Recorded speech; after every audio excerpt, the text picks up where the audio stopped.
Okay, hello, Professor Neil. Good morning. Can you hear us? Oh, I'm so sorry you were muted.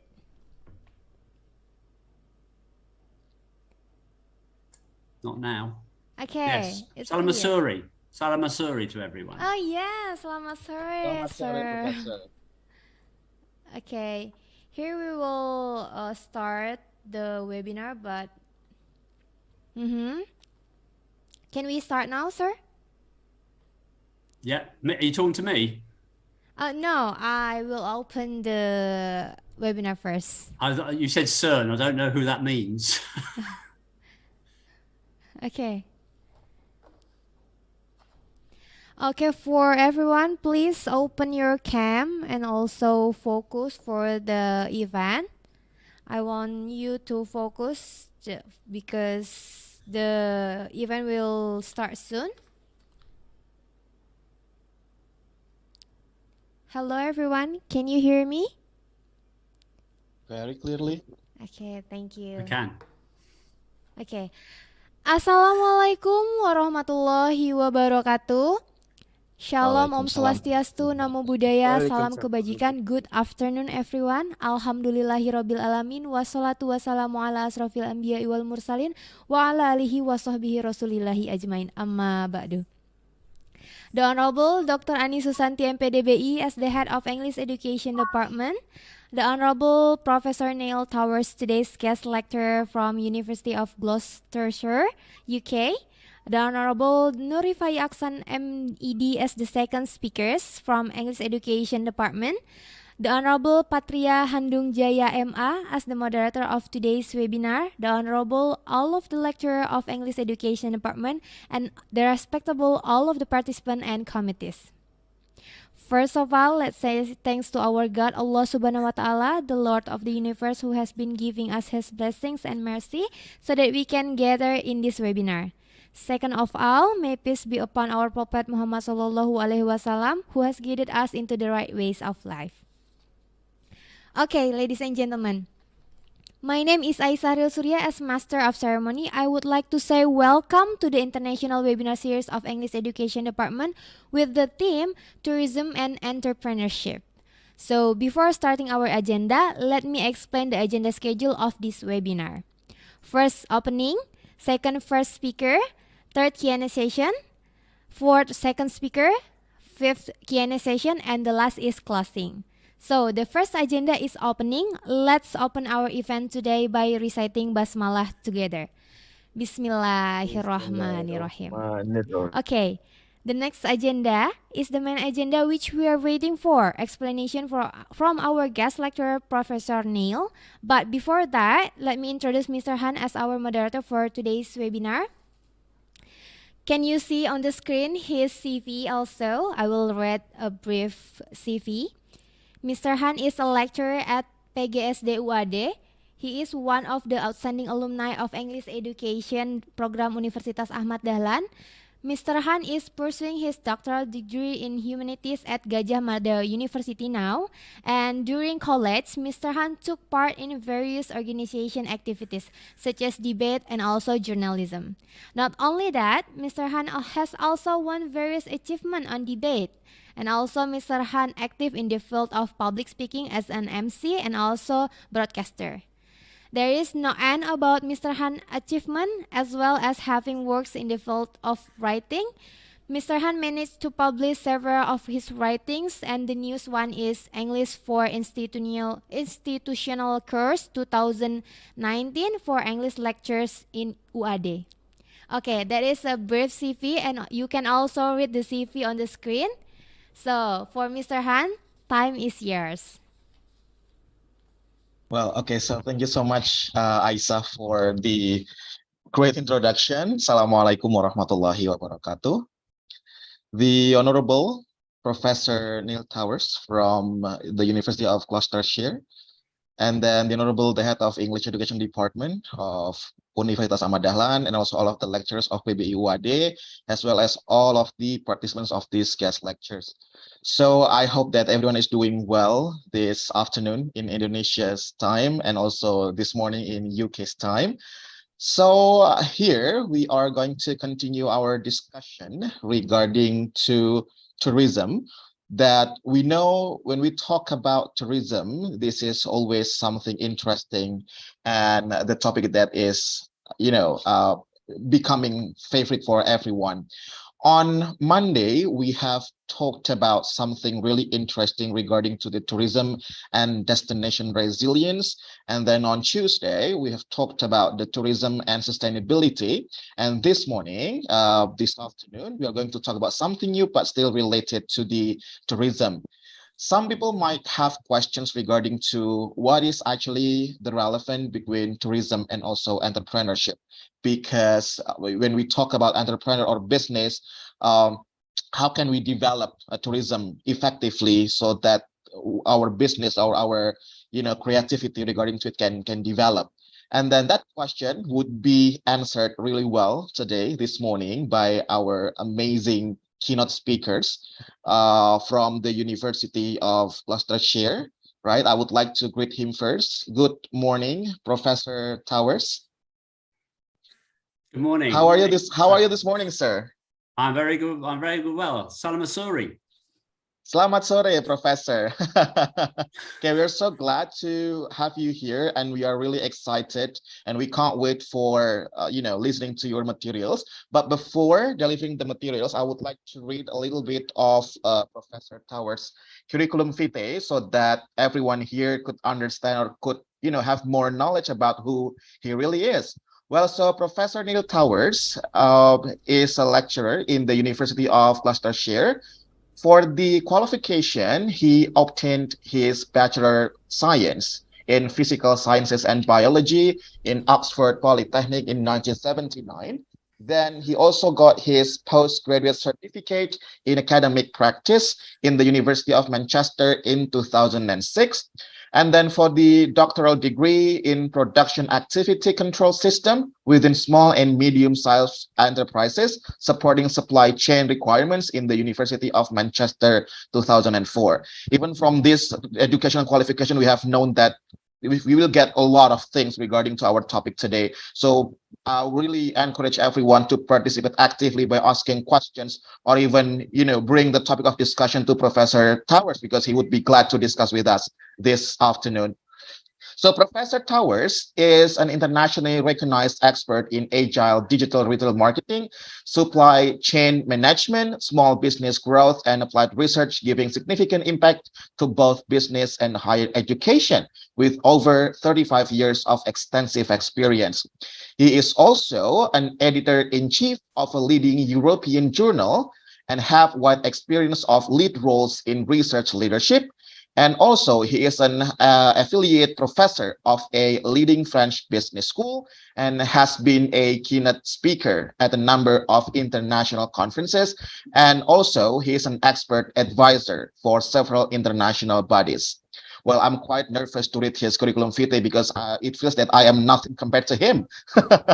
Well, he is also making frequent appearances on various media outlets and have authored a number of sector policy reports and numerous papers in retail operations, supply chain. Professor Towers, the time and the floor is yours. Thank you very much. Shall I just share my screen? Yes, sir, please. Okay. Right, there we go. Should be right. You should be able to see that now. Is that good? Can you see that? Yes, okay, sir. So thank you for that introduction, Jaya, is it? I should say. Yeah, you can call me Han, sir.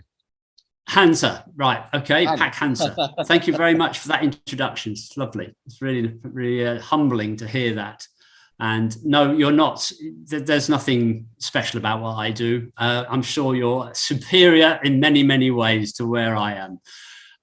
But it's a good question you pose at the beginning. So why tourism, and how does tourism and entrepreneurship come together? Well, it's quite straightforward, actually, to get to the answer to that. But what I would like to say, just Bu Ida who is our colleague within the UAD, has been helping me to learn a little bit of Indonesian. Now, I'm not saying I know all of this, but I like to introduce it in Indonesian. So if I could just say, terima kasih telah mendukung saya untuk berbabang dalam rangkaian keynote di UAD dan mempresentasikan kontribusi saya tentang perasaan dan keresahan yang didukung oleh pendekar kita. The English is underneath it. That is amazing. Wow. Puspita is excellent for me. That's amazing. She's my mentor.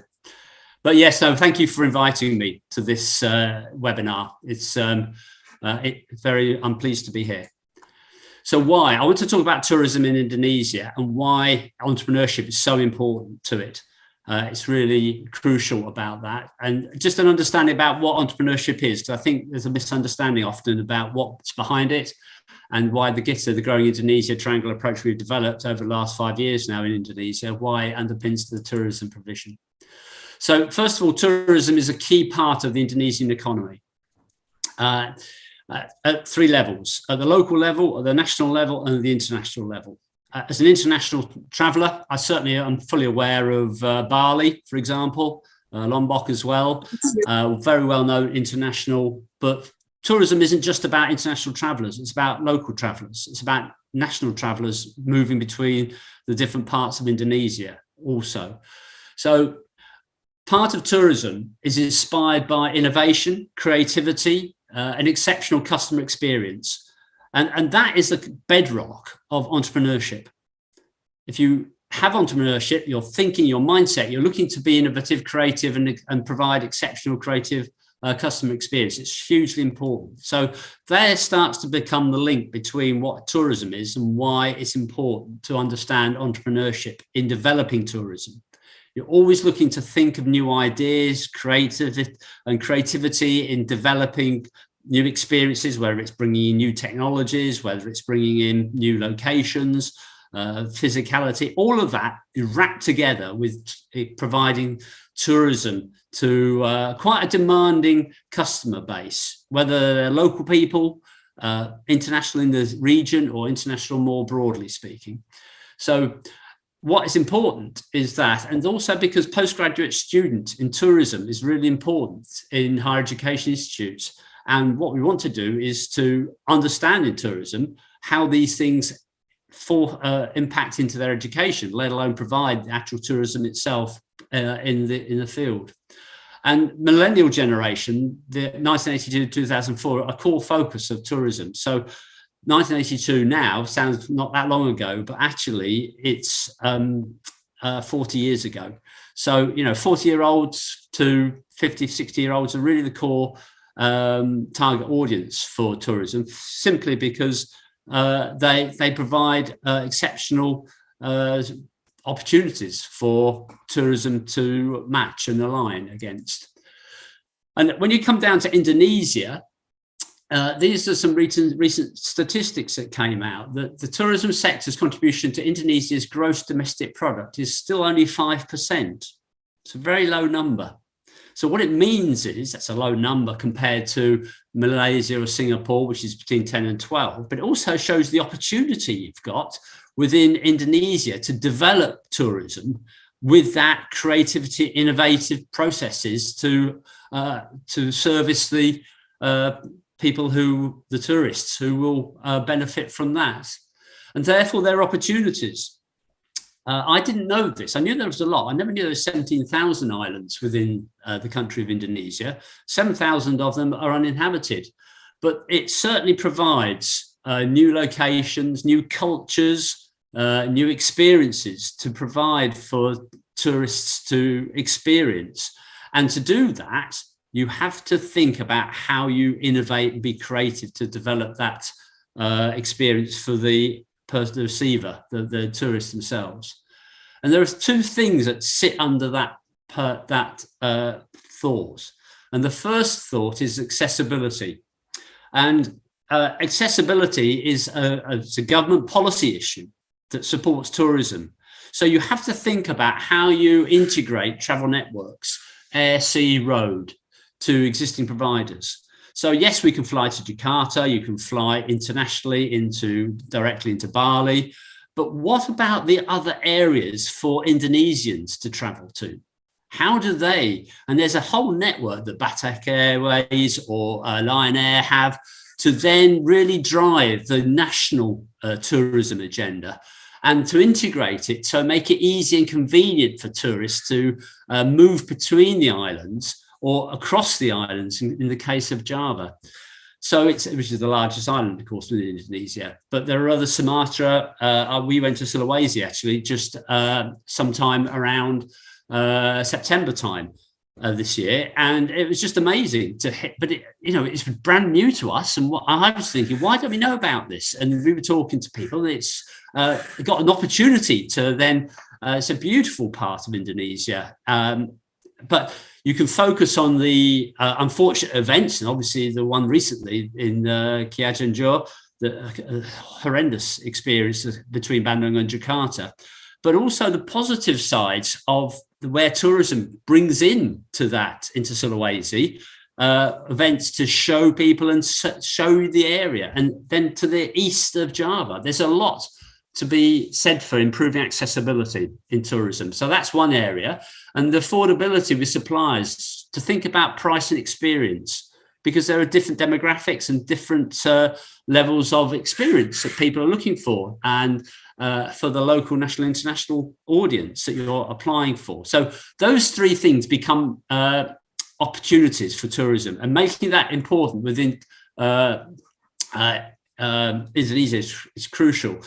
So you've got the opportunity there within tourism and to divide that. And then when you look at the country's entrepreneurial levels, how they are, unfortunately, Indonesia, this is in 2018. So these are quite old statistics. It's better than this, but I couldn't find any that updated this.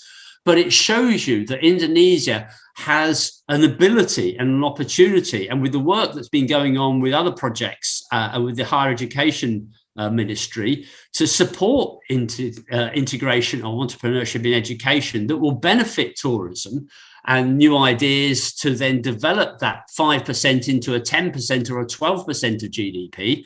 There's a huge opportunity for tourism to engage in an entrepreneurial way to create new ideas for business. So entrepreneurship is a central part of developing tourism. And part of that is because historical models of developing tourism and other subject areas too has really not shown to be productive. And so the circular models is what we're trying to, this iterative, trying to learn and develop new ideas for tourism. And important tourism considerations is a wide range of people know and influence that decision making. So families, universities, reviews, technology, social media, they're all important parts of something that engages with the tourism industry. And underpinning that is the entrepreneurial creativity and innovation activity that supports new ideas. And when you go to a place and you experience that tourism and you see something that's beautiful and efficient and slick and a fantastic experience that's come about by the influencers telling you about that, and then the providers show you that entrepreneurship that's developed to provide that activity, it just becomes a natural for Indonesia to draw in that economic benefit from tourism as well. And when you think about tourism, a lot of things in tourism start well before you actually experience it, 1 or 2 years beforehand. So you've got to think of it in timelines as well, as much as the immediacy of tourism as it is now. So it's part of a strategy, a long-term planning process, rather than now the here and now operational bit that underpins all of that. So I just want to understand what we mean by entrepreneur and entrepreneurship in education, and particularly how it feeds into tourism. It's a logic and it's an orientation. So it's a way that we think differently than we used to think before. And what we did before, some of it is good, but we need to update it and keep it going and develop it through the time. And then new ideas that come into tourism, just the use of technology, our this smartphone that we have, you know, that is really important to get information and have it working accurately and effectively. So we have challenging environments, and tourism is one of the four that we look at, actually, because it's an experiential, creative and innovative activity that we want to go and experience when we enjoy that tourism and touristic. And it could be just simply going for a walk in a national park, or walking up a mountain, or going to see an area that's culturally diverse and strong. All of that's really important in engaging with tourism and developing that capacity for what we call strategic ambidexterity, where we're trying to think of more than one thing at one time to then make us think in a different way and put ourselves in the position of the consumer, the person who's going to experience that tourism, to ensure that they're getting very good experience from that event that they're seeing or the place they're going to see. So entrepreneurship becomes a crucial bit of developing this work. And that logic is the right-hand side, really. It's the important bit, is that people have to think about how they can contribute to enveloping and have the space to create entrepreneurial ideas. We went to Mount Merapi, actually, while we were there with UAD. And it was a fantastic experience. I never thought I was going to drive on an American Jeep ever. But there I was, to go round and see right up to the volcano as part of that integrated experience. And to then go and have a little bit of fun driving through water and getting wet and having a photograph taken. It was all part of the deal. And the younger generation certainly see the fun of that experience as an example of setting an idea, an example to make it fun, but also see the cultural diversity that's around that volcano, and to see the effect of that, to bring those two bits together, those two experiences together. So tourism is also about culture and diversity. It's not just about having fun. We like the fun bit, of course, but you have to see the two bits together, and you complete those two bits together with entrepreneurial thinking. Then tourism starts to then become a really successful, effective activity in its own right. So we developed this this methodology that's now being embedded into education in Indonesia, where we're using businesses that develop and students that develop startup businesses in education that then can then be transferred out into startup businesses in the field. And we've had a lot of success in doing this with the 7 partners, which has now gone beyond that now, in the first start of that. Part of them, some of those businesses were tourism businesses. Some of them were other businesses, but it just shows you that tourism has to nurture and develop, be creative and change and think of new ideas to engage with the customers as they're moving through the generations, you know, because although you may start with a 40-year-old, you want to keep that 40-year-old until they're 60-year-old and 70-year-old, and inspire them different parts of tourism, explaining it. And this model here shows you how that works. And the 3 things I want to show you with this is, 1, you need to have different skills for tourism. You need to develop skills, and that starts in your education. You need to have entrepreneurial intention. So you have to think and be able to have the space to be creative and think about that. And you have the skills as running as a business. You have to make it viable and understand what that means, and to engage with your customers constantly as they change and their demands change. And that's what this framework does. And we've embedded that into education in tourism. So tourism is a key part of this desire and change within Indonesia to engage with its graduate community, engage with the sector that's currently there, and to inspire it to grow and become even more effective than it was previously. So entrepreneurship, it becomes an ecosystem within tourism as a core activity. You've got to think like this. You have to breathe it. You have to inspire tourism to become part of that new activity that develops it. And this triangular approach that we've been using with universities, enterprise creation, and students supporting that capacity to then think differently is an economic growth area that will be drive and flows into the Indonesian economy to great benefit. So how does that work? Well, the ministry is supporting education, and it does that through this knowledge and the entrepreneurial program activity. I don't know why my screen's suddenly gone blank on me. I'll just see if I can get it back again. Sorry about that. I'll just stop sharing. But the point about it is, while I'm multitasking, it just shows you how this is entrepreneurship in action, how this works. Let me just find it. But a student starts, and by starting to learn and develop creative activities, that is where we're going. There it was. I'll just share it again. There we go. Are you working there? Are we doing right? We're back on it again, hopefully. So that I just got to see this to the different parts of the slide. So the knowledge, the practice, and the pioneering is the entrepreneurship that then helps you understand how the activity works throughout the whole process. And that's what's dropped out. So I'm just going to, you see, by the end of it, I'll just get rid of that. There we are, sharing it. There we go. Right. So this is the pioneering bit for the student, how they work through this process, through the knowledge, the practice, and the activities through pioneering to the startup and successful. And this is central to tourism developing into the future. From that activity, that process there. And this is the nurturing characteristic of that student on the left-hand side, being able to take risks, be creative, understand what tourism means and how you come up with ideas and how you become thinkers. And the people who are teaching the students equally have to think that. So the lecturers as well as the students have to have this mindset of trying to be creative and change the way that the graduates, as they exit their education and as they experience tourism, that they then become part of that ecosystem that continues through the whole process. So it's really an important part of how that works.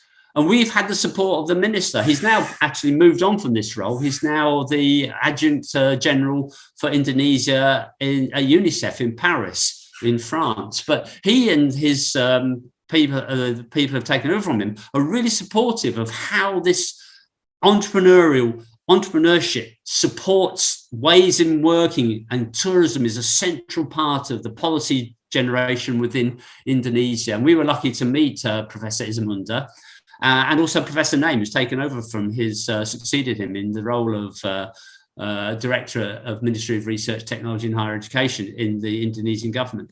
So this is a support from the highest level for involving entrepreneurship in sectors, including tourism, to make that work. And this is somewhere where we've been over the last 5 years visiting Indonesia, probably every 2 months over the last 3 years, to see and envisage how this works. And tourism is a central part of taking that new ideas to creating economic benefit from the result of employing tourism. And that's just some people that we've been working with over that period of time. And we have created a number of startup businesses. Some of those are tourism businesses who have been very successful in their activities and studying with this entrepreneurship embedded in their education. So thank you very much. That was just a quick presentation about entrepreneurship and tourism. But the final message I would say is that tourism and entrepreneurship are absolutely key and linked together inextricably. They're connected at the root of everything, and entrepreneurship, creativity and new ideas are central to developing the tourism sector. So thank you. Yeah, all right. I'll stop. Thank you so much, Professor Towers, for really great presentations of the materials. Okay, so Professor Towers has delivered the materials that I do believe it will be very beneficial for all of us, especially in our department. We also have some concern about tourism as one of our subjects. So now is a time for everyone here. It could be the students and also the lecturers to discuss to give the topic of discussion or to ask questions. So please, I would like to invite all of the audience to raise questions to Professor Towers. Anyone?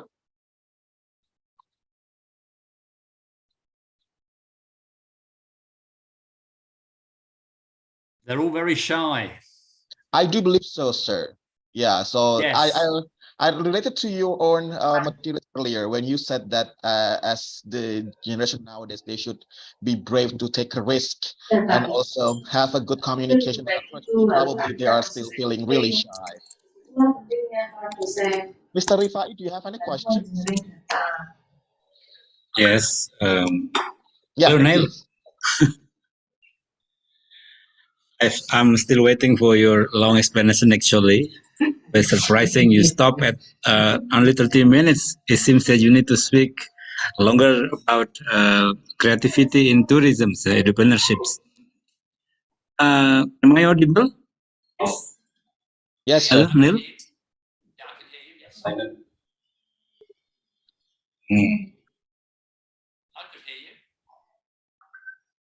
Professor Towers, I think that your audio is a bit, having a I cannot problem. hear you very well. And maybe you need We to. couldn't hear you very well. Yeah, okay. Yeah, now it's good. Now it's good. Okay, come on, Well, Rifai. Yep, you have been traveling around the world, and I believe that your good experiences in comparing it amongst the country which is successful in pushing and motivating their young people to be creative in tourism industry. And can you share your experience when you try to learn from many countries which are successful in developing their young generation to be more industrious and love tourism business? Neil. Yeah, thank you for that. Thank you for the question. The experience that you have when you travel the world, where tourism is good, it's where the experience that the tourist gets is meeting their expectation.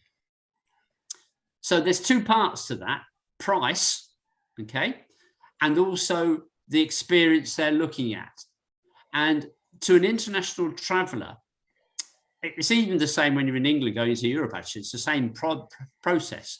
How do you make it convenient for that target audience to experience that touristic activity and meets their expectation? So things that are really important are things like accommodation. So how is the accommodation of the quality that the customer expects? Now, it doesn't necessarily mean it has to be 4-star hotels everywhere, but if you're going on a hiking holiday, you don't expect that. You expect to have, but you do expect to have comfort. You do expect to have facilities. So how is that embedded in your approach to tourism? How are you accessing Wi-Fi? So, for example, Wi-Fi is a really good example. You expect it everywhere now. And certainly that millennial generation expects it all the time, and good quality Wi-Fi. So if you're having a service provider and you don't have Wi-Fi, that's a downside. So everywhere you go, Wi-Fi should be freely available, not to pay, but freely available. Okay, and mainly because we use not me, but the people who are the target audience of all ages use this for all sorts of reasons, and it's crucial that Wi-Fi is available in every opportunity for tourism. Now, if you're outdoor, if you go on a hiking holiday, of course, between parts you won't have it necessarily, but when you get to the end destination or the place you start at, you do a search and come back to the same place, you obviously want to have things like Wi-Fi available. And one of the things that is really irritating is when it's not available and you expect it to be available. So that's one thing. The second thing is that when you read the material before you enter into the experience you're going to have, what you want to make sure is the experience you have is what's said and explained on the website before you get there. So the website's really important, and having up-to-date websites and having relevant pictures and information on there It's really important. Now, it might be in Bahari just because it's you're targeting Indonesian customers. That's fine. But is the expectation that's on their website what you actually receive when you get there? Okay.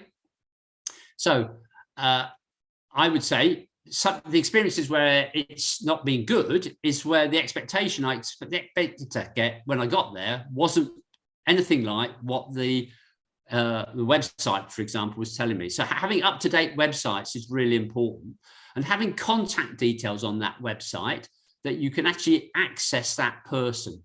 Now, in Indonesia, as a European, one thing I've learned is if you want to get hold of anyone, if you want to talk to anyone, you must use WhatsApp, not email. Okay, so WhatsApp's a really important contact details to have on that website. Okay, if you send an email, you probably won't get an answer. If you send WhatsApp, you'll get an way. Okay, and the other side of it is social media, and it's in the UK. It's in the news at the moment. So Twitter, for example, because it's just changed hands with Musk taking over it. But Twitter is a really powerful tool. So you've got to be watching that as the provider to see what experiences people are telling you about your experience, your tourism. And it's not just tourism, actually. It relates to other areas, but tourism is the same. I'm teaching in a lecture, okay? Students now will send a message on Twitter telling other students how good, in the lecture, how good that lecture is. They don't wait for 3 months to do it later. They do it there and then. It's immediate. And it's the same on tourism. It's immediate. So tourism in Indonesia has to, and in some places it's doing very, very well, but it has to have those sorts of activities as a must, not because they'd like to have it, they must have it, so that the person who's experiencing the tourism feels that they are working at what would be a normal way. They don't want to have to, in their normal working lives, they have access to internet, they have access to WhatsApp and so on. When they go to tourism, they just want the same. It's very important. So that's what I would say, the basics, to make sure the website's up to date, make sure that the experience is good, and be checking your Twitter account to ensure that you're picking up all the customer feedback, good and bad, at the same time. Things go wrong, you see, in tourism. One of the issues to deal with, things will go wrong. Okay, as a customer, you expect some things to go wrong. The crucial bit is how you put it right at that moment, so the customer feels that you're in control. Flights get delayed, road accidents happen, you know, all sorts of things happen. But what's your solution to it? As long as you're thinking about the solutions to problems constantly, then as a consumer to that tourism activity, you think, well, actually, okay, there was a problem, but the experience wasn't impacted at all, because the tourist company were in total control of that situation. So it's that interactivity, that creativity, thinking creatively to get over problems with solutions. That's entrepreneurship, you see. Good example. Well, now I'm coming to another question. Is that okay? Or maybe? Well, I'm not the boss. Sure, it's okay, Pak Rifai. While waiting for the other participants to probably ask questions, you can give some, hook for them to ask questions. Actually, we have one expert in tourism as well, and this is a very good traveler and learning traveler, Mr. Moderator from Guadalajara, Mexico. I think he is now following us, but he keeps the questions. Moderator, we invited you to ask questions. After me, okay, after my questions. You need to call him Mr. Patria, Mr. Handung. Neil, I've got 2 questions for you, Neil. The first is, when you explain that the students should be encouraged to be the pioneer leading to entrepreneurs in the tourism, the first is, can you give it more further details or more practical examples? What kind of area, what kind of business actually the students can initiate for the tourism. That's number one. And number two is, most of my students, they have been 2 years in pandemic period of learning, in which they lost 30% of the learning capacity.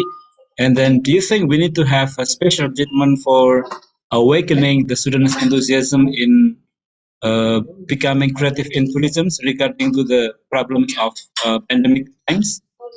I think that's the questions. Neil, did you get my question? I missed the second bit. The second.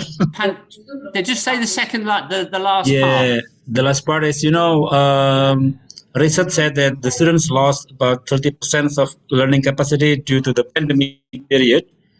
Okay, sorry, I got you now. I understand. Yep. All right. Okay. Yeah. Okay, I understand. Yes. Well, the COVID was a good thing and it was a very bad thing. Okay. So yes, they lost 30%. But one thing they did learn in the COVID is how to work online and how to use the website greatly. Okay. So over those 2 years of the pandemic, the growth of online and the use of online was exponential. So actually, they have actually had an opportunity that most other people pre the pandemic haven't had. So that group who either were educated during the pandemic or experienced the pandemic in some way have learned greater skills on using online.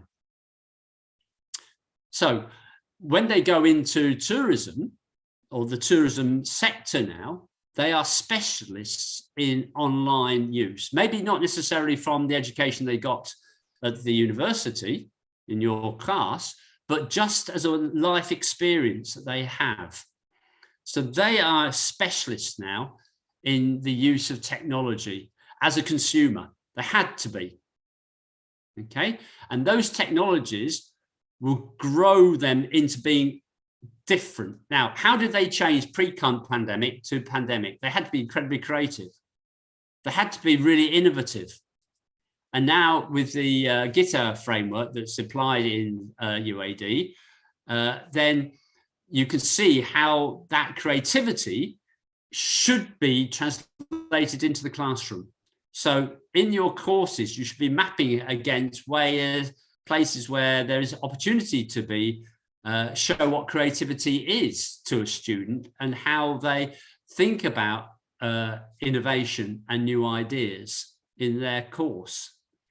And they had to change from a sudden change from normal working to then working online and having their education online, so it had to be a really creative, innovative process that they've gone through. And all the students and the staff went through, not just the students, but the staff went through that too. So they've got this experience now working online. Now you're going back to working face to face, but don't lose sight of what they did do in the pandemic. Don't go back to the old normal before pandemic, because they've got a learning in the pandemic. So you want like a hybrid to bring what they had before plus what they've learned during the pandemic to going forward now. And one of the great things they've been very good at is the use of technology and online resources. Now, if they can then capture that and put that into their tourism activities once they've left university, left the partner, then that's something that should be encouraged.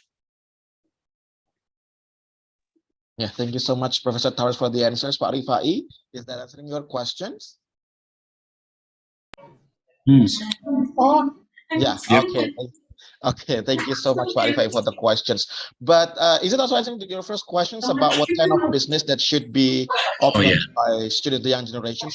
Yeah, Professor Towers, I think that you haven't answered the first questions from Pak Rifai regarding to what kind of business that can be started by the students or the young generations regarding to the tourism and how to start. Sorry, yes, you're right. Yeah. There's a whole raft of businesses, whether it's to do with the information support for tourism companies to make them much more efficient at using technology, like into making sure the Wi-Fi is up to speed, making sure it's got all the technology that's required, and making sure it's customer friendly. So people like me, I live in a cave, you see, I'm not a technology person. I lived in a cave well before this era. So, you know, I have children who help me with the technology. Oh, they got their own children now, so I've got grandchildren now. So, but the technologies are so fast moving, and but they're so powerful to use. So in businesses, just creating businesses about promoting touristic sites with the use of technology, how you can have businesses just helping you do that, how you can then develop culture. See, culture is such a crucial part of tourism. How you then present that culture in a way that the person who's going to experience that tourist who then goes to see the culture sees it as an experience. And therefore, in that business, part of that business, or could be, talking to potential tourists to understand their expectation of what is actually needed, rather than thinking about that person knows it. So I'll take the Merapi example as a new startup business. Okay, so the actual museum in the top of the volcano is an immensely beautiful and sad place, but you could make that more interesting. I went to a similar sad place in Europe, and it's called it's also has a very unhappy history to it. Okay, it's in France. Okay, I'm just going to write it. I think I've spelled it. No, there we are. Where have we gone there? Boom. It's in France. Okay, and it's an event that happened in the Second World War. Very, very not nice at all. It was a massacre. The Germans killed a lot of French. Okay. Before, it was awful. I mean, it was a place that people went to see. Okay. Now they made it into a United Nations and UNESCO site of a UNESCO site, and made a massive, really good visitor centre to understand A, the experience, and B, put it in much more, not just the sad bit, but also about the cultural diversity that's involved in it as well. So Oradour-sur-Glane is a well-known thing in France, but there are other things like that. So you see this sad thing that in Merapi we saw, where many people were killed. So in that same place, people were killed, you know, because of the event. But future generations need to learn from that by going there as tourists and understanding it. And we went there, and it was a really interesting experience. But I just thought that it could be more made for the international tourists, because it's quite difficult to get to. That in itself is never a problem for tourists, because you're looking forward to seeing the tourists you've seen. But you could make businesses could just make that into an international tourist destination. And how do you make that? Well, first of all, you've got to make it accessible. Like I said in my second slide, you've got to make it accessible. You've got to think about the price you're going to charge, and you've got to understand what you're going to gain from it as a tourist by going there. Some people in Indonesia won't know about it. All people around it obviously know about it, but other people in Indonesia won't know about it, and they may want to come to Java to see it. So there's opportunities to create businesses, and the American Jeep running around and going through a water splash is part of that experience. Okay, now you might think, well, actually Merapi is a really solemn place, but you can make a business out of that by seeing the fun bit as much as the sad and the museum, to see the cultural side and link the two together. Did you still feel the flash? Sorts of businesses. So there's an example of the sorts of things. Oradour-sur-Glane is an incredibly sad place, okay? But it has hundreds of thousands of people visit it now. I went there 35, 40 years ago, and it was nowhere near as advanced and developed as it is now. Now it's a very well organized international place you would go to, like going to Stratford in the UK. It's internationally recognized. You can make Mount Merapi the same by introducing new ideas, technologies, new ways of seeing things. The art of them was there.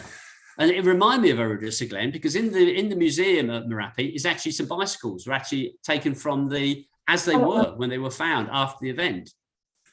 Erudusa, Glenn, has the same. It has a car on the street. They haven't moved it since 1945.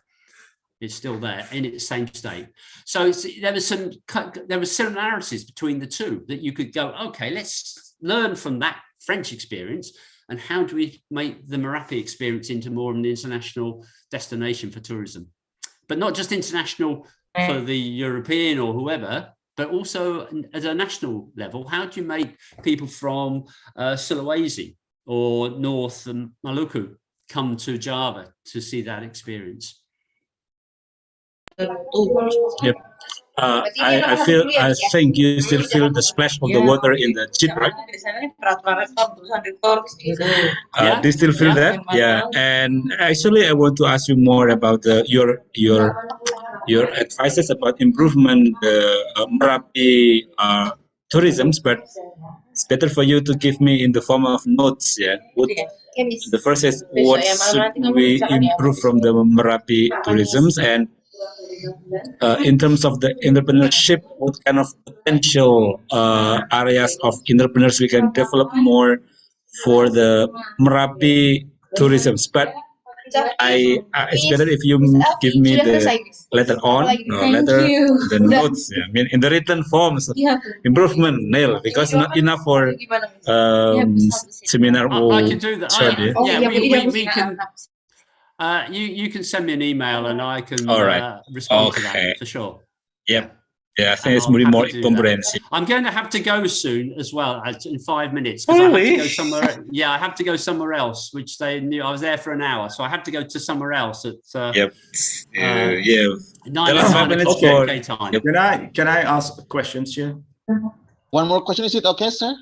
Yeah. Okay. Yeah.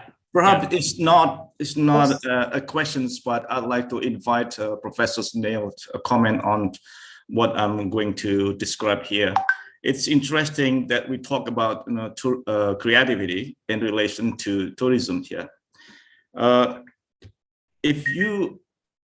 During your visit to Indonesia, you might have noticed that people demonstrates different forms of creativity. In the way they handle or manage a particular, tourist spots on a daily basis. And the questions that we need to raise is that what sort of creativity is it being displayed there? Because the way I see it, creativity, the locals people creativity has to be embedded in our understanding that this particular form of creativity can be, perceived, can be understood in different ways by, people visiting Indonesia, by tourists, for example. For example, if you go to a tourist spot on the hill of, in Bantul, perhaps you might have heard of this spot. Spot is Pecici. Yeah, it's a forestry, a small area of forest. And when I was visiting this tourist destination, I was a bit surprised because right after I enter this, spot, then I was welcomed by a traditional musical performance involving traditional instruments. And I was wondering if this kind of, let's say, a welcome is a way of welcoming a tourist, would be actually would be resonating or will be sitting well within the imaginations of tourists coming to that spot.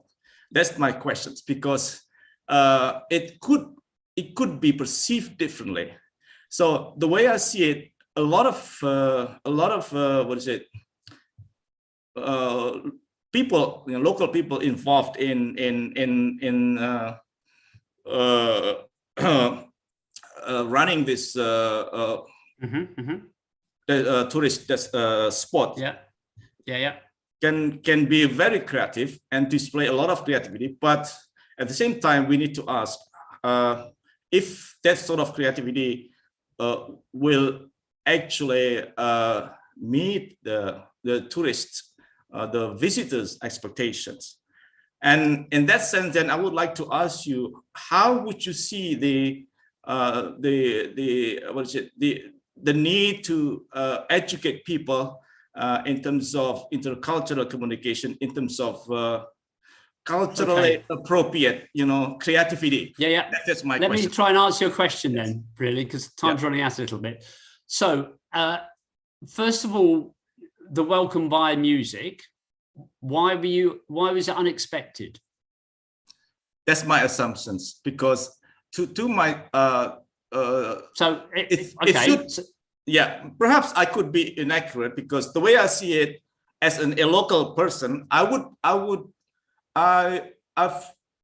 not very impressed, because I expect to have this serene and peaceful, tranquil, tranquility when I enter that environment, and I would expect the same response or feeling might have been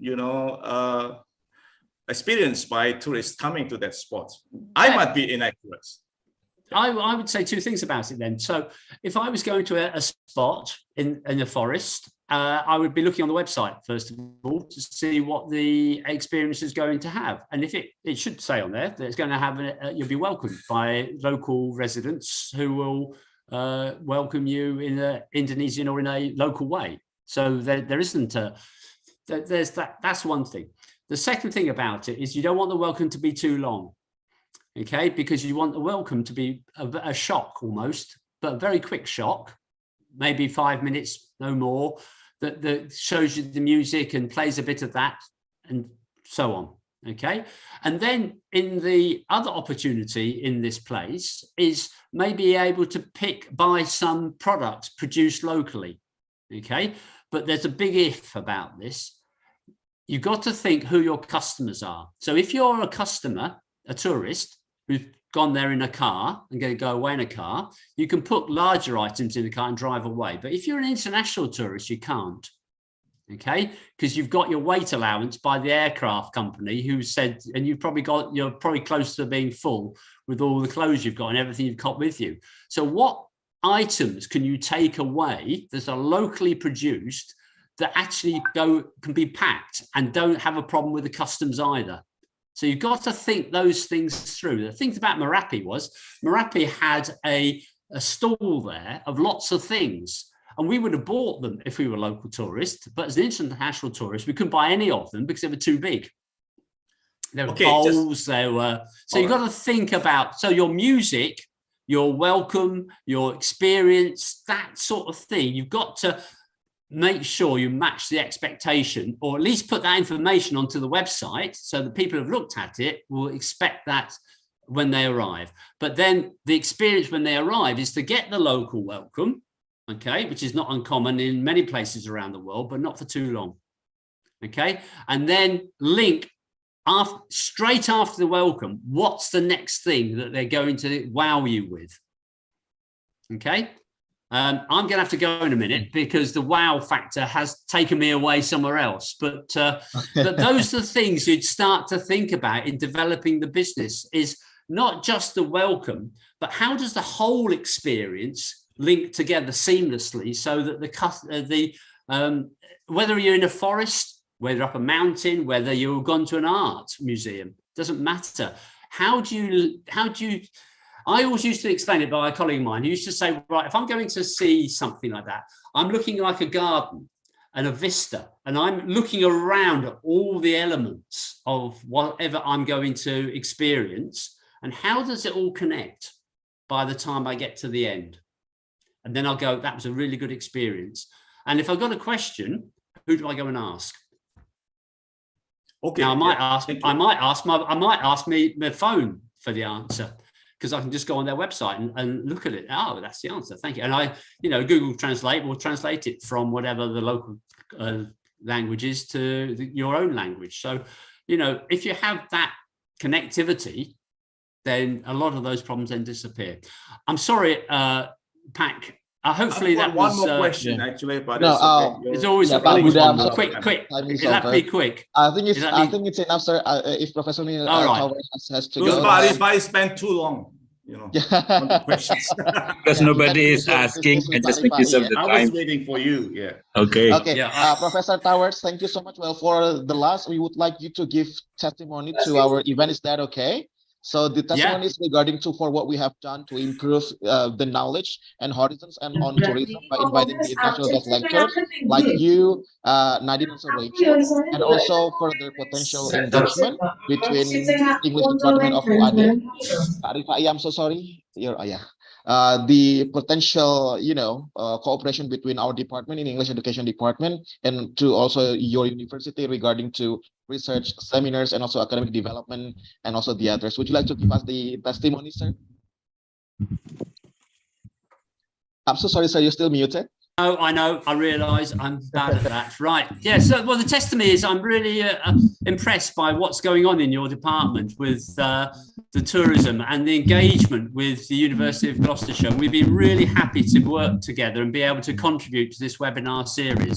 The enthusiasm and innovation and creativity that you are demonstrating within your webinar series and the questions that we're getting and the answers that we'll be able to provide to support in ongoing dialogue between the University of Gloucestershire and your department at UAD is really testimony to how we're helpful and really grateful to be invited to these webinar series to provide some insight for you in the subjects, and in this particular case, how I can demonstrate entrepreneurship is key to developing tourism, which has the opportunity to grow significantly within Indonesia and the islands of Indonesia particularly as well. So thank you very much for inviting me. I'm really grateful, and I can see so much enthusiasm with the questions I'm being asked to see that there's an opportunity to further our links between the two institutions. Yes, thank you. I'm really grateful, and I'm ever so sorry I'm going to have to leave you for another appointment I've got at what was 9 o'clock. Okay, right. Thank you. Professor Towers. Yeah. Is it okay if you would like to do some appreciation certificate, or you have now? That would be good. Okay, so Pak Rifai is going to hand in the certificate for you as the speaker of this webinar series. So Pak Rifai, the time is yours. Neil, Professor Neil Towers, we're really happy and get enlightened with all your speech and your presentation today. And on behalf of the English Education Department, Universitas Ahmad Dahlan, we want to give you the certificate symbolically. Please accept this certificate. All right, give it to you. We hope this is initial step for us for further collaborations in the next actions.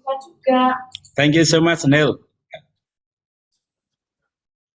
Yeah, no, we look forward to it. I look forward to it, and happy to help and support your department. Yes. Best of luck for your next agenda. Thank you. Thank you very much. Thank you so much, Professor Towers. We wish you luck. See you next time in the future. You want to say something? Yes. Terima kasih. Sama-sama. Terima kasih. Sama-sama. Thank you Sampai so much, ketemu Professor lagi. Towers. Yeah, let's give round of applause for Professor Towers. Thank you so much for a very great knowledge and materials. See you next time in the future, sir. Have a nice day, sir. Nice day. Terima kasih. Pagi-pagi. Sama-sama. Selamat sore. Right, so that's all, ladies and gentlemen, all the participants regarding to the materials regarding to tourism entrepreneurship, right? And then the thing is that the point what has been mentioned by Professor Towers is that Indonesia has a really big potential regarding to the tourism, and entrepreneur contributes a lot in building the nation. So that's why tourism entrepreneurship in Indonesia would be a perfect way to develop the countries. And then it's all about the experience. So if we would like to build the business or entrepreneurship regarding to the tourism, then make sure the society, not only local but also international, could experience what actually happens, what actually exists in our country. I would like to really say sorry to Bu Kiki and Pak Budairi because some of the questions were not answered here, but don't worry, we still have the second. I was being held back by Pak Rifai's long commentary. Yes. Okay. Well, okay, if you have something to finish with Pak Rifai, then the time is yours. But outside of this forum, okay, sir. Very dominating. Well, I guess my question should be answered by Pak Rifai or Pak Budaya. Of course. Because they're going to be the big investors. The question here, last minute It's question okay. as well. No worries. It's gonna be fine. It's just a questions. It's for the second speaker, is it directly from Don't be so angry with me, please. Yes, Please. sure. Of course not. Why should I? Terima kasih Pak Patria. You've done a good job. Yeah, and thank you, Pak Buddha. Thank you, Pak Budari. Yeah, so Pak Rifai is going to deliver the second materials. But for ladies and gentlemen, before delivering the materials, I would like to read a bit about Pak Rifai's curriculum vitae, right? And then it's terus berlangsung. Terus, ya. Sesi berbeda. I thought that there was just only one presenter, so there will be like two different presenters today. Exactly, because we are still, having. Kamu pasti sahabatnya Pitung ya? Sepertinya kamu sahabatnya Pitung. Ekstremis. Pak Budairi, ya, let's continue our discussion. Terima kasih. Aku harus pergi ya. Ya. Terima kasih semua. Sama-sama. Pak Budairi. Selamat Okay. Bye-bye. Next time. Okay. All right. So, ladies and gentlemen, we are so sorry. Sometimes your lectures is a bit absurd, and then this is. Well, okay. So, Pak Rifai, who is actually Pak Rifai? He's a really amazing person. Then Pak Rifai completed his educational background in UNY. And also in English Education Department, and also in the University of Wollongong. Is it correct, sir? Regarding to teaching English as for speaker of other languages. And then he also has a lot of experiences.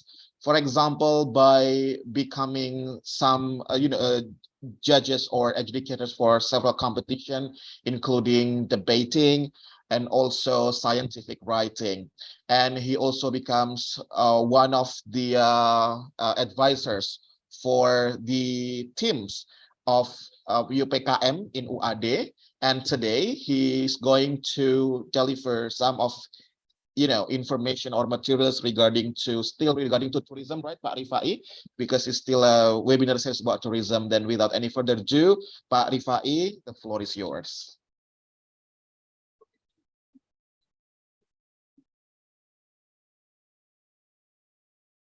Pak Rifai, are you still there? Yeah, I'm still there, but I'm looking for a convenient place for everyone. Wait a minute. I guess there will be another absurd comes from the board of teachers. Well, so ladies and gentlemen, once again, I would like to really encourage everyone to ask questions. Directly. Yeah, you did, Bu Kiki. I'm so sorry then. No worries. So my question, as I told you, my question would be answered by Mr. Rifai. Exactly. He has a big responsibility to answer all of the questions. The rest of the question that has not been answered by Professor Towers. Indeed. Yeah. So maybe before his presentation, he's going to answer my question first, then connected with his presentation. It's going to be great. Thank you. Think so, Pak Rifai. Time is yours. Okay, everyone. Thank you. Assalamualaikum warahmatullahi wabarakatuh. Waalaikumsalam warahmatullahi wabarakatuh. As something you have to know, everyone, the title of our event today is National Guest Speaker, and we have to add one more letter, S, guest speakers. First is from University of Worcestershire, UK, and the second one is I myself, Nurifai Hassan from University of Wollongong, Australia, but has to be it. Right. Everyone, are you still there? Yes, sir. We're still here. I want to share the materials for today. This one. PPT. Here.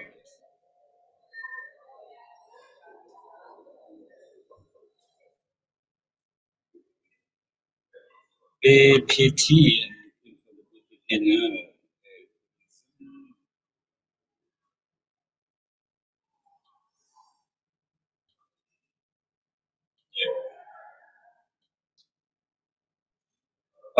The first session with Neil, we already learned about the theory and also the principles of how to develop entrepreneurships in tourism.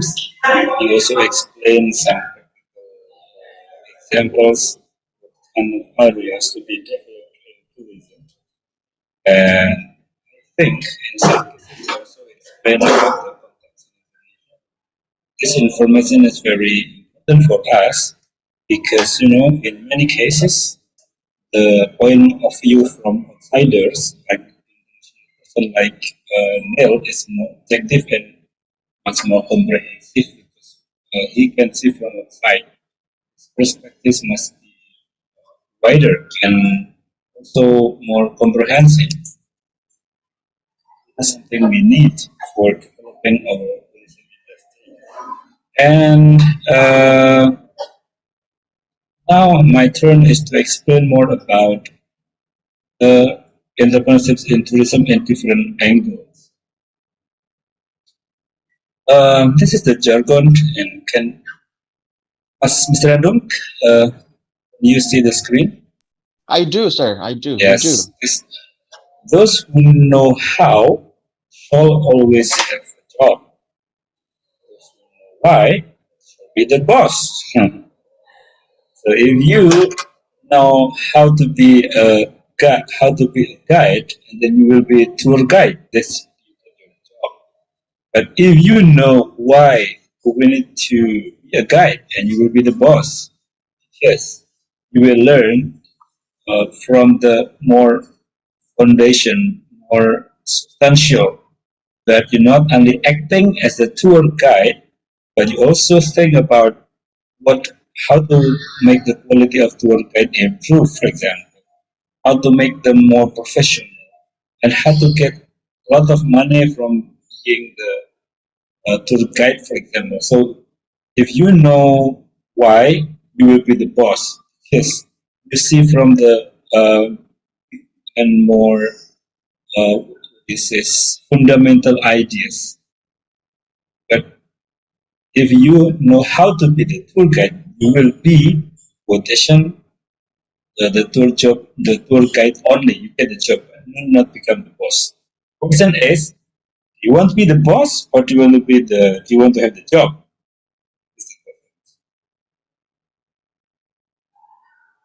Right. Okay. Next, entrepreneurships, innovative creation. So this is to make sure you understand about the term. Entrepreneur is the person, businessman, actor of the entrepreneurs. Whereas swastawan, this person in entrepreneur. Sometimes people say entrepreneur. The entrepreneurships is the process of action. How to make yourself to be entrepreneur, the process. Starting from maybe you study in UAD, in the PBI program, for example, or maybe in the Ilcom department, for example, and then you start your learning about the entrepreneurs, and then you start your own startup, start your own business. You learn from the businessmen surrounded in the WADI. You join in the business competition. then you do your mini projects of business. That's all about the process. You are on the way to be entrepreneurs, and in the end, after you run all of the process, you have been in the last process to be innovative creation. So that's basically the concept. How if you want to be entrepreneur, you have to be creative. Why? Because if you're not creative, you cannot compete with many other existing competitors. For example, um, if you like to be private English teacher, if you are not creative, and then your way will be the same as the existing English teacher in the private sectors. If you become creative, maybe you can get through offline classes and online classes. This is what we call creative. So you can make use of technology to support your skill. So you have two channels. The first is the clients from offline channel and the clients of English training in the online channels.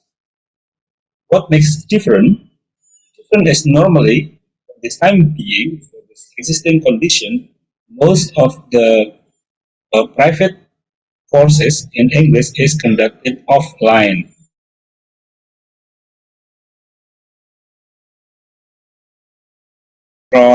Or Primagama, and all is face to face. But if you want to be creative, you can try online courses. And that's what we call innovative and creative to be entrepreneurs. Yeah, and then in the tourism domain there is influence on demand, the same as in the industry. So the ideal one if the supply and demand is the balance. Last 2 years, the demand for tourism is in the very minimum number.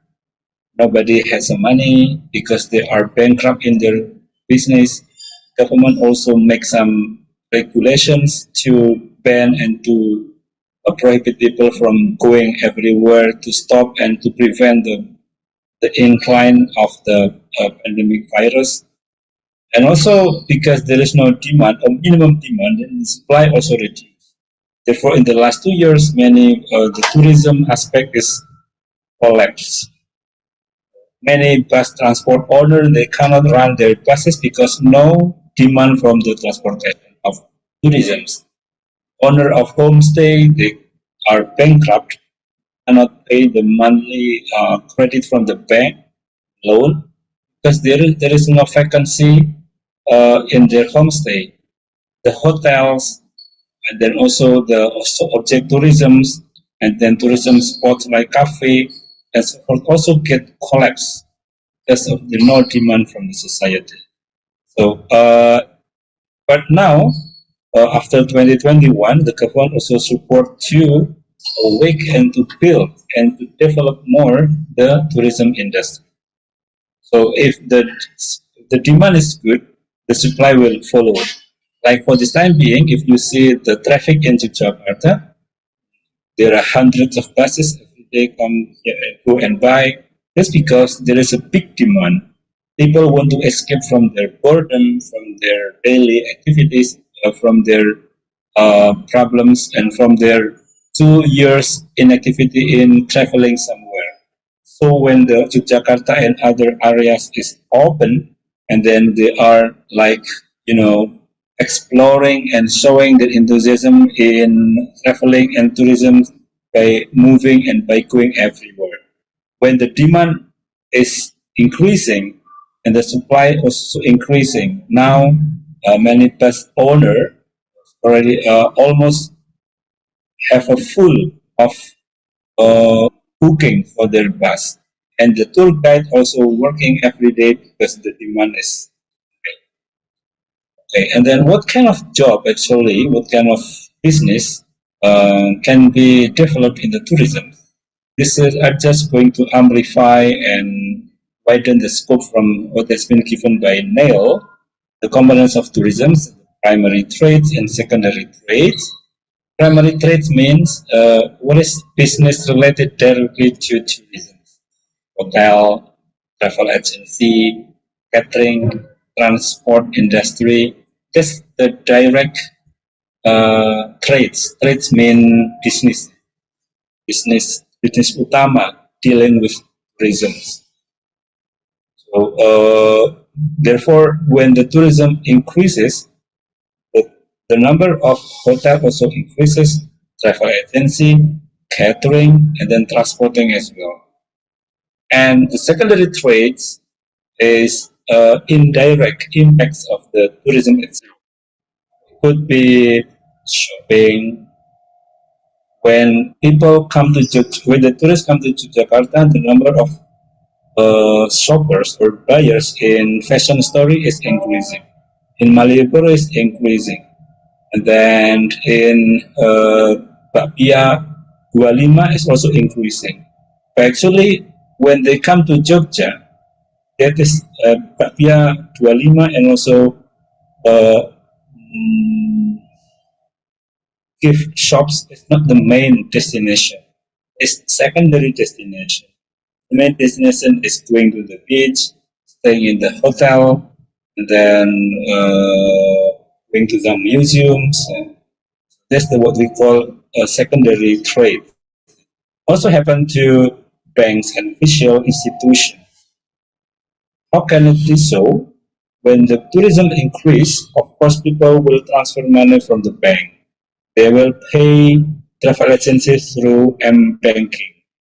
They will pay, maybe they will pay the restaurant and also museum and the ticket for the flight also through the m-banking transaction. So because of the tourism, and then there is another trade like bank and financial. So you can read yourself in the slide. Actually, tourism will impact directly going to the primary trades, and also indirectly to secondary trades, business tambahan atau business pendukung. Okay,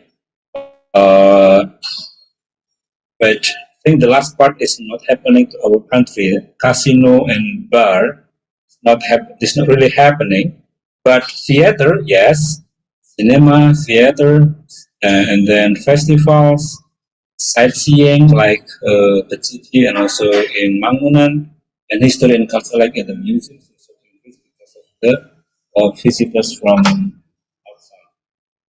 Okay. Then, what is tourism today is regular, organized, and oriented promoting industry, having flow of human contracts, then the entire gamut of the travel. And regardless of this definition, today there is also another type of tourism as solo traveling. You know about solo traveling? Anyone knows about solo traveling? Mr. Handung, do you? Yes, sir. Solo traveling? Yes. You know what is solo traveling, Handung? If I'm not mistaken, it's like you go by yourself. Is it true? No. Yeah. So what is it? No, solo traveling is like, yeah, it could be, but in the case of industry, solo traveling is when you have a single guide. When you go, yeah, you go yourself, not with your groups, and then there will be someone, the guide, will go with you. Yeah. Oh, so there is a guide with us. There's a guide. Even if you're alone. Yeah, not alone. Okay. Normally, yeah, because solo traveling is when you go with motorbike, not by car, not by bus, not by you can go like friends. So it's only you and your guide. So and then why the number of solo traveling is increasing? Because it's more private, you know. You can go more spots because in Jakarta or in Jakarta or in Bali, for example, the number of traffic jam is increasing. Therefore, you need a vehicle which is more clean and also more mobile, and motorbike is the solution. Of course, maybe in some cases it's not comfortable, like when it is raining or when it is in the very hot rising, it's not comfortable. But Investor. yes, yeah, but it's worth it with the benefits because you can reach many tourism spots with more limited time, and then you can see sightseeing as well along the way. You go to your destination. For example, if you go from Bantul to Bantul to to Borobudur, for example, we will pass so many extraordinary experiences and views and phenomena, and also looking. Also, this is something original, something you can enjoy if you do solo traveling. So this kind of, I think, creative leadership as well in the tourism. Okay, yeah. Now I'll come to the more substantive ideas. Is the first tourism-related business. What are actually businesses related to tourism?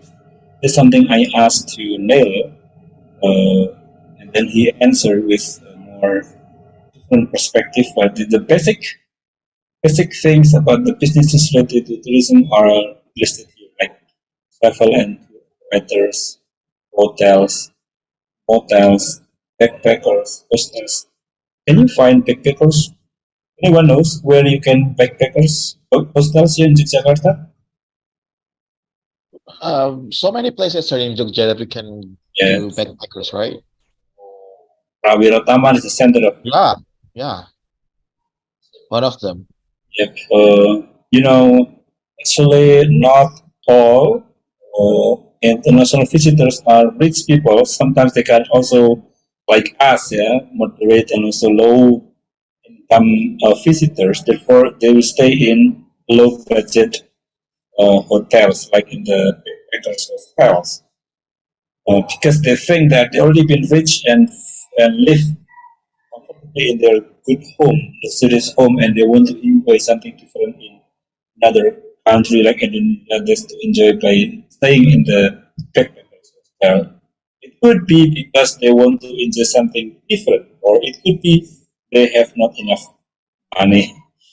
Okay, and then another business is travel tour agencies or sub agencies like retail, and then guiding services, traditional cuisines like restaurants, cafe, aquarium, adventure houses, theme parks, transport services for tourists, horse, elephant riding. Here is horse riding.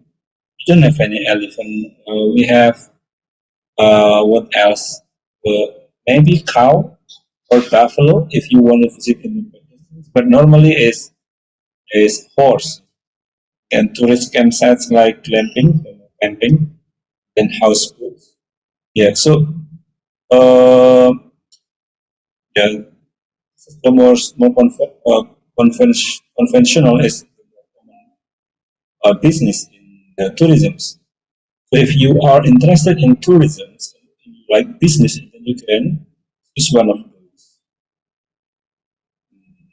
and you can be a tour guide. You can be renting camp for tenants and traditional bars, cultural events, wisata malam, or sky tourism, for example. That's something you can do if you like to do business in tourism. Other list of business are like photograph, walking trails. My friend, he is a guide, but his main job is not porter. Porter is not actually someone who is working in the airport. No, porter, Porter, is normally for everyone who is taking something or uh, holding something. So when I have a vacations in Tawangmangu in Karanganyar in Telaga Sarangan, because my my daughter at the time is weak and then not strong enough to walk, and then this porter. The job of porter in Tawangmangu is to hold my kid, hold my my daughter when she was like 4 years old. Why should I hire the porter? Because I'm, I'm I'm tired to hold my little kid, little daughter. Therefore, I hire porter and I pay 50,000 for about 3 to 4 hours. My job of my friend is they are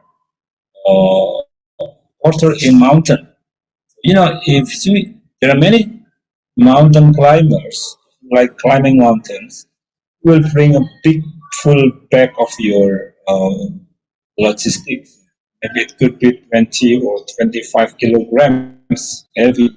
If you already reach 1 kilometers, the 1,000 meters from the housing, and then you feel tired, and that's why you need porter. So my friend's job is hiking or mountain climbing porters. So his job is to bring the back of the climbers, the mountain climbers. This is another job. And another friend of mine is also working as a what do you say, climbing guide, mount climbing guide. So in many cases, there are many mountain climbers get lost in the mountain. Therefore, they need a guide. My friend's job is to take them to the top of the mountain. So guiding is not merely visiting temples, palaces, or maybe museum, but no, guiding would be a mount guide. What you need to work to do is guide your client to climb the mountain and to make sure they are safe. There's also another unconventional tourism related. Also, you can do run business in another areas like bird watching tours. If you see in Pantai Baros in Bantul, someone call it Pantai Baros and some other people call Pantai Mangrove, and you will find thousands of birds. Burung bangau. I don't know how to say in English, but burung bangau. So every day, especially in the afternoon from 4 to 6 p.m., those thousands of bangau birds, which has different colors, white and black, they will return from traveling around Yogyakarta or maybe out of Yogyakarta, and they will come back in the big groups. They will make some maneuvers, they're like human, like they're children. They play before they sleep on their forest. And this, when they make maneuver, I think it's very nice. You can record and video and keep it. This is what we call bird watching tours. Because there are many phenomena. For example, there are two kind of forests of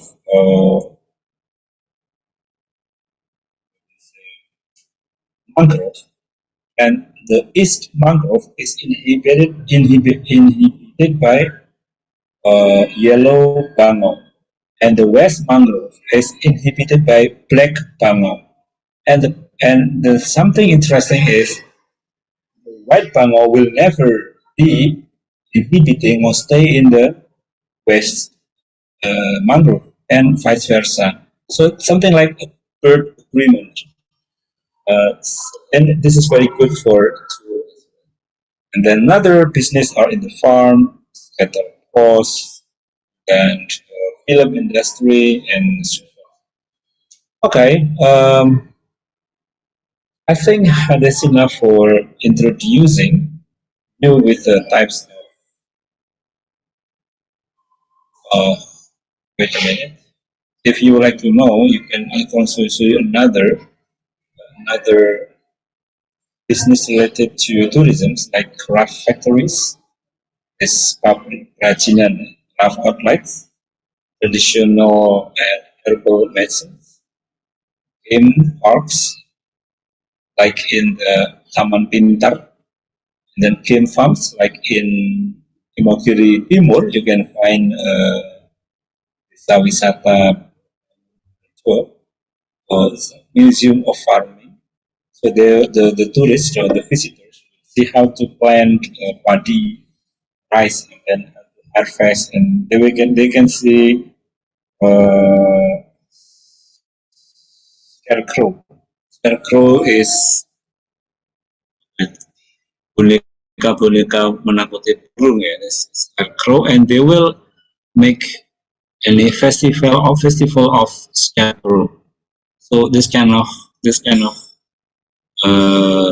traditional event until which can be enjoyed by the visitors, scarecrow festivals, and it is coming from the farmer traditions, farmer way of life to kick the birds out from their farming land, and it becomes business industry in the tourism. Okay, that's all about possible areas in creative and entrepreneurships in tourism. If you have any more information or you want to share your experience in building building entrepreneurs or creative business in tourism, I will be very welcome.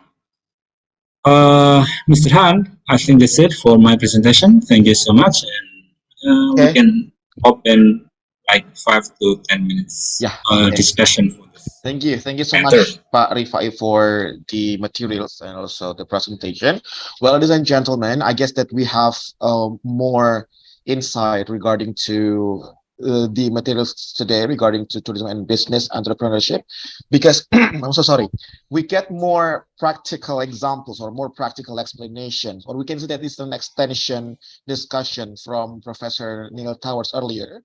Pak Rifai tries to give all of us here, you know, more practical examples of what kind of business and what kind of opportunities that we can have to start the business, especially in our country here in Yogyakarta, especially, that we have a lot of things, a lot of opportunities that we can start to build a business or entrepreneurship regarding to tourism. Well, now, ladies and gentlemen, it's time for you to ask questions to Pak Rifai regarding to his presentation. Probably 2 or 3 questions. Come on, ladies and gentlemen, do you have any? Anyone? Well, Pak Rifai, I have a question actually regarding to, oh yeah, Aisa has a question. So please, Aisa. Okay, sir, I want to ask about how if I, as a student, is like interested in maybe be a tour guide in Yogyakarta, where I should start to get that kind of opportunity to be a tour guide in here, or maybe any association or something, or maybe training center for that. Can you give me some recommendation? Yeah, very good questions. Cukup ini Pak, saya duduk komentar loh. Telepon sama Pak Budewi. Well, that's quite noisy out there. Okay, that's a really great question, Pak Rif. Would you like to answer the question from Ais? Yeah, very good questions, Aisha. The first thing you'd like to do, the first is, of course, you need to join in some guiding training. It could be from formal education, like in the PBI, in the department,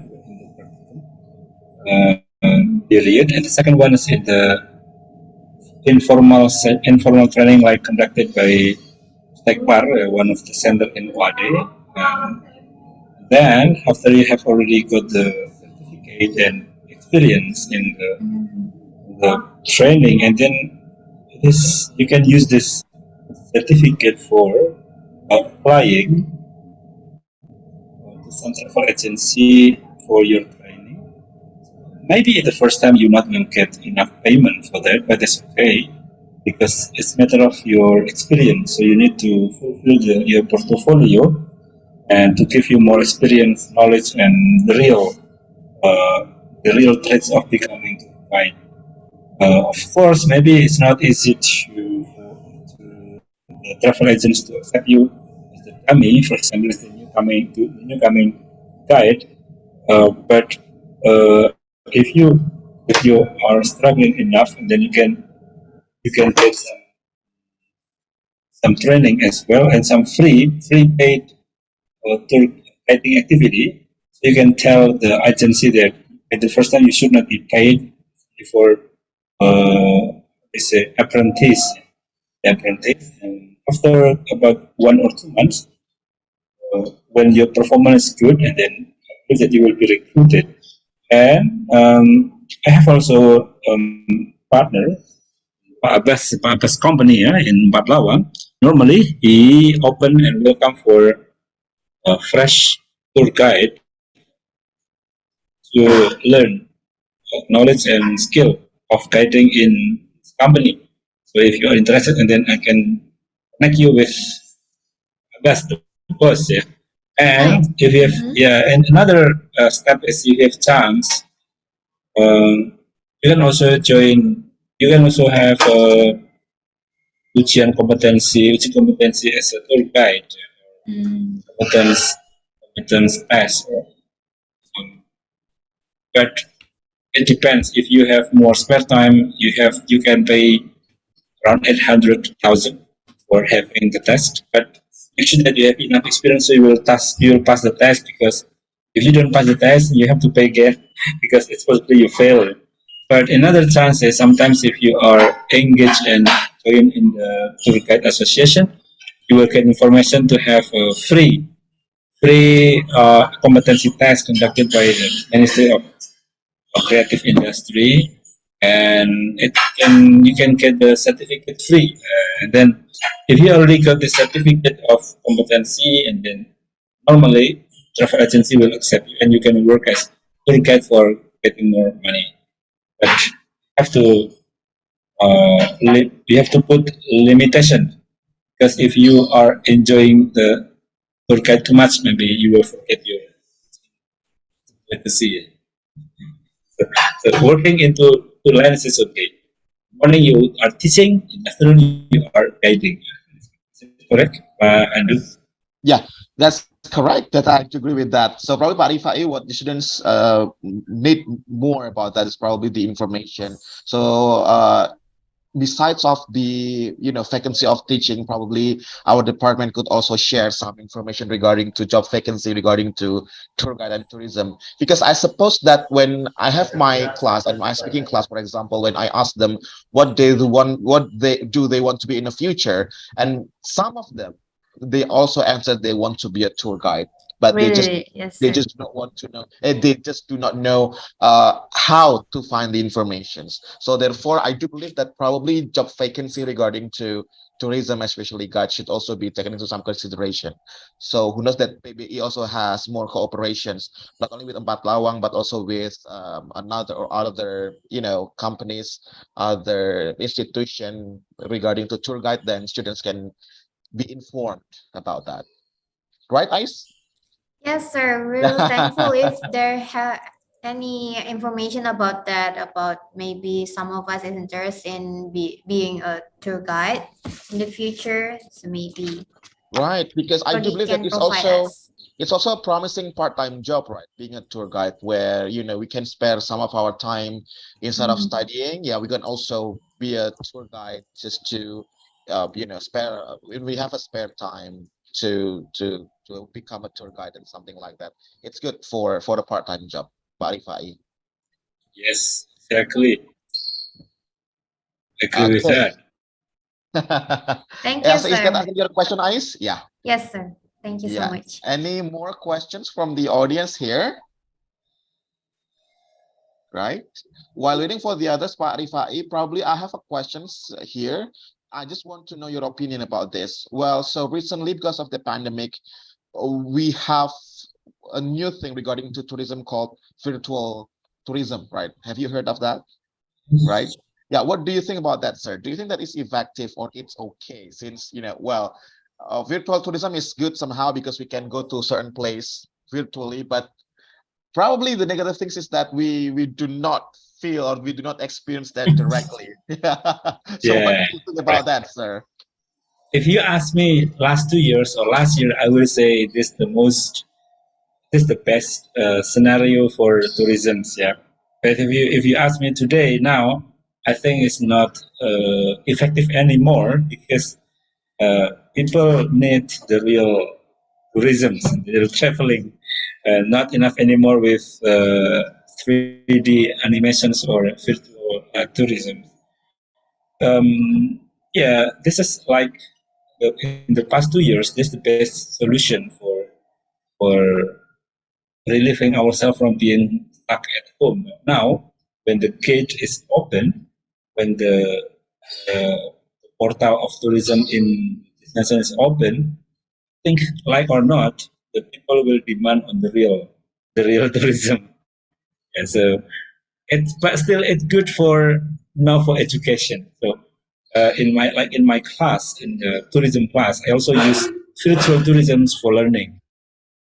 Yes, before they come to be the real guide in the field, they need to experience, they need to taste, they need to feel how's the situation and the feeling of becoming guide, and they can run through it through uh, the virtual tourisms. They're still good for education and training and for in-house training, in-house tourisms, but not for the real tourism outside London. Yeah, that's my opinion, I guess. It's still useful in some aspect, but not in the real life. I see. Not as the main, Yes, not the main choice. Yeah. exactly, not the main choice, but only for secondary choice. Okay. Yes, secondary choice. Okay. Right, because that also it was debatable at that time, right? Whether or not it's actually effective. But for now, you don't think it's okay. Okay, all right, good. So, ladies and gentlemen, once again, do you have any questions regarding to the materials delivered by Pak Rifai about some opportunities that we can use as a student to develop our creativity in making business? Anyone? Maybe instead of answering questions, I would like to ask questions as well to the participants. Is there any of you who like to have interest in building business in tourism, guys? The participants. Anyone? You can raise your hand. Is anyone here interested in building business in tourism? Probably that question was quite big for them, sir, because I don't know why. Somehow, the syndrome of generation nowadays is that they are having a big overthinking, and they got stressed too fast. So sometimes it's a bit stressful for them to take higher risk, right? Probably you can point them, sir. If you know some of them, you can point them and you can ask them questions. That's what I did in my class. If no one is giving the opinion. Yes, I agree with agree with that. Yeah. Sometimes the participants or the students are actually they have interest, but they don't know how to start. We hope that by inviting Mr. Neil and also our further discussion today, it can build your confidence to start running business because it is in many cases it's profitable. In many cases, it's the extra money. Indeed, for I you do as a believe. student. Yes, especially in Jogja, right, sir, where tourism is one of the heart of this province, of this city. Yes, it's because this is another factor. You are living in Jogja. Jogja is the second most places visited by the tourists in Indonesia after Bali. So the number of visitors is a lot. It's open opportunity for running business in tourism as well. So if now maybe you don't have any idea of running the business, after you learn from people in Malioboro or in museum and Parangtritis, I think it can give you inspirations to run business related to tourism, like renting. Now I see phenomena is that the number of renting bike renting motorbike in Jogja is increasing. I think it's only start last year, right, Handung? Yeah. I Yes. think so. Yeah, I still remember when I was 2 or 3 years ago. It's very hard to find renting motorbike in Jogja, but But it's quite a lot right now. yeah, it's very easy in Bali. In Bali, you need to pay 50,000 without leaving the KTP. You can get the motorbike. It's because Bali is a small island. You cannot go anywhere. You cannot escape from Bali. Yeah. Because if you escape from Bali, then you will get drunk, you get sunk in the sea. But in Yogyakarta, because we don't have any, I mean, there are many roads of escaping from the city. Therefore, they need KTP. But Exactly. something interesting is, the level of trust for people is increasing, right? Yeah, in the past, we still remember that if you lend a motorbike or car, the possibility to be stolen or to be what they say, theft is high. But now I need to pay 75,000 per day and leave your ID card. You can lend motorbike. So because it's being more friendly. Yeah. It means that that's good. It means that the level of trust and what do you say, safety is high in Yogyakarta now. This is good job. So I see. if you think you have two cars, two motorbike, you can rent one of them. You can get more money. We'll do, sir. We'll try. Definitely, we'll try. Okay, so Pak Rifai, since no one is asking, so do you have any suggestion for them, like right now as a students? Some of them are in semester 1, some of them semester 3 or 5. They do not know what to do right now. If you can say something to them, what should they do as the very first step, to develop business, especially in, tourism? Okay, very hard and challenging questions. First, there is sunnah from Nabi Muhammad. If you want to be good man, you have to be in the circle of good men. If you want to be a businessman in tourism, you have to follow and join in the circle of businessmen in the tourism. For example, you can meet me more, or you can meet Babas, you can meet Japan, especially, or anyone who is concerning with tourism, and then sometimes you can visit HPI office, HPI Himpunan Pramu Wisata Indonesia, or you can sometimes go to a tourism spot like in the Kebiruluko Zoo, in Water Castle, or maybe in the Keraton or in Malioboro and in Parangtritis, and you have a talk with the business activities there. After you are making some talks, interactions with many tourism business, there it will open your horizons of the business. Yes, you are in their circle. So go to center of tourism spots, and then it will widen your perspective. It will open your horizons of your understanding, and it can give you inspirations of having your own business in tourism. Trust me, it works. I think I know. I'm familiar with that tagline. Yes, it's for my tummy for 8 packs. Yeah, trust me, it works. Okay, thank you, Pak Rifai. Well, so the key is that expose ourselves with the good people, or we find a circle that shoots to our interest, yes, exactly. Right? To build more horizons in that kind of things. Thank you so much, Pak Rifai, for a great message for all of us here. Well, so ladies and gentlemen, so that was all from our 2 great speakers here today. The point that we can conclude is that number 1, Indonesia is one of the countries with high opportunities in tourism, and once again, business, regarding to our 2 speakers, is one of the most important things to develop the nation, and especially for young generation like us, like you guys who are still students, then it is really a big opportunities, especially because Professor Towers also said that the millennial generations who were born recently are, is the key for the development of this business, especially in tourism. So hopefully that all of the materials delivered today would give all of us benefit and also more knowledge regarding to tourism and related to the business. And then see you next time in another webinar with one of my amazing great topics. And remember that tomorrow at 9, is it true? Is it at 9? We will have another webinar, right, about corpora? Yes, sir. Yeah. Exactly. So I would like to encourage everyone to come because why not, right? It's free. You get knowledge, you meet new people, and then it will be so much loss for all of us if we miss this very knowledgeable, meeting.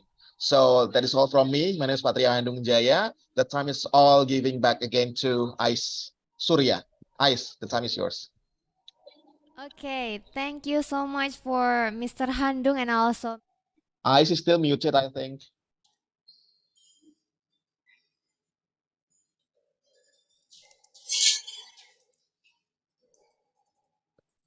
Hello, Ice, we can't hear you. Wait. Okay.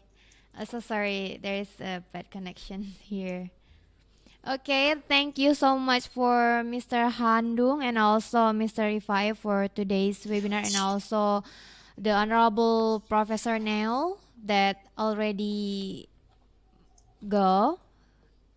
And today, before closing the event, let's take a picture for the documentation session. So I want to all of you to open your camera first and give your best smile and we can take a picture. Hello everyone, are you there? Hi everyone, we need your picture, so please turn on Yes. your camera. We need to make sure you are with us here. Okay, nice. Okay, great. Wow, I saw so many people here that I know. We have Regina, Afandi, Vinci, Fira. Okay, seems like a really great class. Okay, and don't forget for everyone to fill the attendance list because it is for the certificate. Okay, for the documentation, I will count 1, 2, 3, and you have to smile. Okay, start. 1, 2, 3. Smile. Okay, thank you so much. Okay, ladies and gentlemen, my name is Aisyah Ril Surya. Representing all of the committees, I would like to say thank you so much for your participation. And let's close our event today by reciting Hamdalah together. Alhamdulillahirabbil alamin. See you next time, guys. Thank you so much, everyone. Thank you, Pak Rifai, Thank you so much, sir. Thank you so much. I'm leaving. Assalamualaikum. Waalaikumsalam warahmatullahi Salam. Thank you, wabarakatuh. Mr. Hans. My pleasure, Mr. Pak Raya, Hans. Thank you, Mr. Hans. everyone. Mr. Ais, ya.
you.